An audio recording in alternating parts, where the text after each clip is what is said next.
A dilatação do tempo corresponde ao fenômeno pelo qual um observador percebe que o relógio de outro observador, fisicamente idêntico ao seu próprio relógio, mas que está se afastando, anda mais devagar que o seu.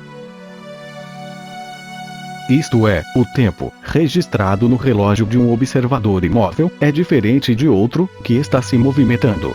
A percepção do primeiro observador estático é de que o tempo anda mais devagar para o relógio móvel. No entanto, isso é verdadeiro apenas no referencial do observador imóvel. Em ausência de aceleração, paradoxalmente, o outro observador também verá o relógio do referencial anterior, antes imóvel, e que agora se movimenta relativamente, andar mais devagar que o seu próprio relógio. Da perspectiva de qualquer observador estático, junto a qualquer um dos dois referenciais, se os dois relógios estiverem sincronizados e mantidos juntos, sem movimento relativo, não atrasarão, nem adiantarão, um em relação ao outro. A diferença da medida do tempo, entre o referencial estático e o que está em movimento, se deve, segundo a teoria da relatividade, à dilatação do tempo. Os intervalos de tempo, marcados por um observador em repouso, são sempre maiores que os intervalos de tempo, marcados por um observador em movimento. Isto se torna mais sensível, no caso de velocidades próximas à da luz. A única grandeza absoluta, em quaisquer referenciais, é a velocidade da luz. Embora a ubiquidade da luz não seja uma previsão da física, pode-se pensar que a luz possuiria essas características. Ou seja, sendo uma grandeza que não depende do referencial ocupado pelo observador, a luz poderia estar, cedo ou tarde, em todos os lugares do espaço, ao mesmo tempo. Dizemos que o tempo passará a mesma razão para dois observadores, se os dois experimentarem a simultaneidade de eventos.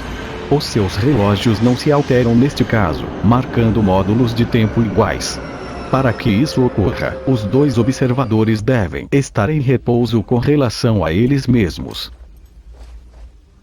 Por isso, a compreensão do tempo está intimamente ligada à ideia de simultaneidade.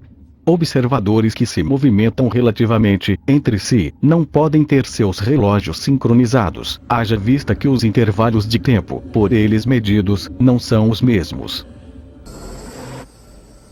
Ainda segundo a teoria da relatividade restrita, e como consequência direta do postulado de que a velocidade da luz é a mesma quando medida a partir de qualquer referencial, a medição de distâncias, a partir de diferentes referenciais, também é afetada. Ou seja, enquanto o tempo se dilata, o espaço se contrai, de forma complementar. Para exemplificar, vamos imaginar um observador na Terra, e outro pilotando uma nave espacial. Chamamos de comprimento a distância entre esses dois pontos, que será medida a partir do referencial em repouso. A nave espacial será o outro referencial inercial, que estará em movimento em relação ao primeiro. O que percebemos, com esse resultado, é que a distância, medida pelo observador que se encontra em Terra, é maior do que aquela medida pelo astronauta, a bordo de sua espaçonave. Portanto, além da dilatação do tempo, o astronauta terá experimentado a contração do espaço. Assim, no referencial da espaçonave, a viagem do astronauta levou menos tempo do que aquele medido por quem estava em Terra. Consequentemente, a viagem, feita pelo astronauta, deve ter uma distância menor do que aquela, medida por um observador aqui da Terra. É preciso notar o caráter relativo do movimento, uma vez que a contração do espaço acomete tudo aquilo que está contido nele, sendo também relativo. Não existe uma medida absoluta para o comprimento do espaço.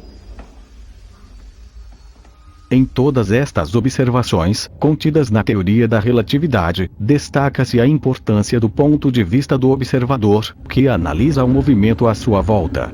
Quem poderá afirmar, com segurança, que esses eventos de dilatação do tempo e de contração do espaço existiriam caso o observador não existisse? Uma coisa é certa.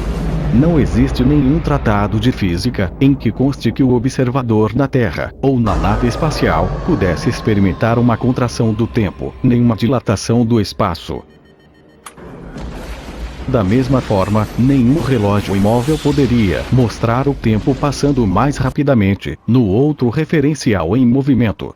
Ou que o espaço em torno da nave pudesse ter sofrido uma dilatação no seu comprimento. Sempre que se pensar no movimento relativo entre esses dois referenciais citados, o espaço estará obrigatoriamente se contraindo e o tempo se dilatando.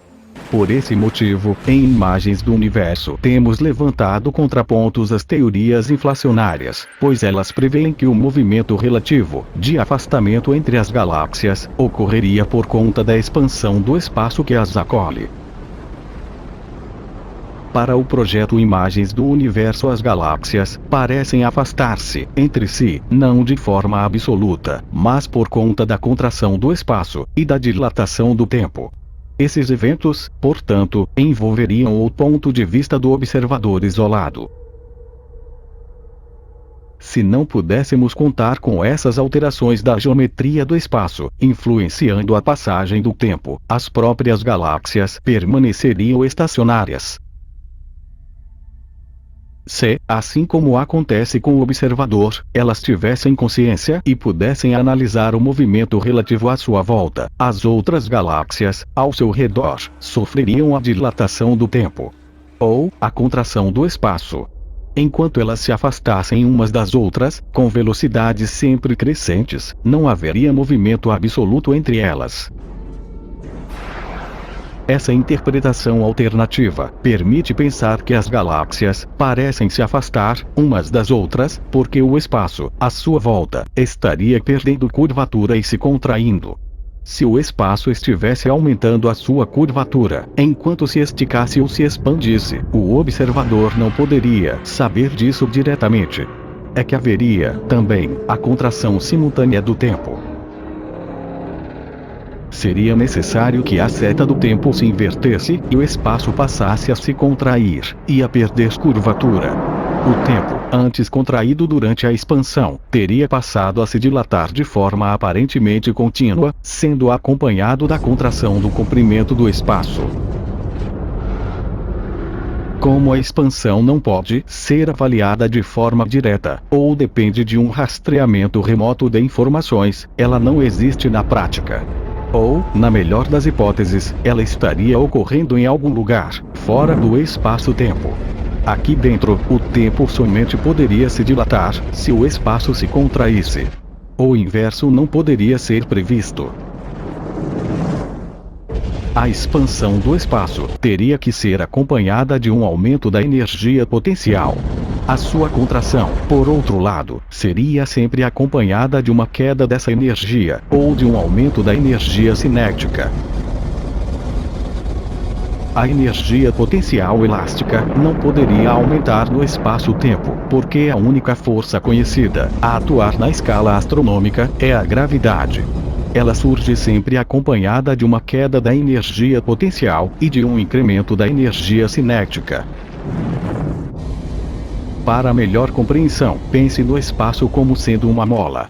A energia potencial aumenta quando essa mola se estica, gerando tensão entre as suas extremidades. Algo semelhante deveria acontecer na fase expansionária do universo. Se a mola se contraísse, ou se fosse deixada livre para relaxar, o evento seria acompanhado de aceleração e de queda da energia potencial. O tempo se dilataria. Isso é o que parece ocorrer no interior do espaço-tempo, onde o espaço estaria sempre se contraindo e jamais se expandindo. Podemos concluir que a dilatação do tempo, vinculada à contração do espaço, é que nos permitiria ver a expansão aparente do universo como sendo um evento que teria ocorrido no nosso passado.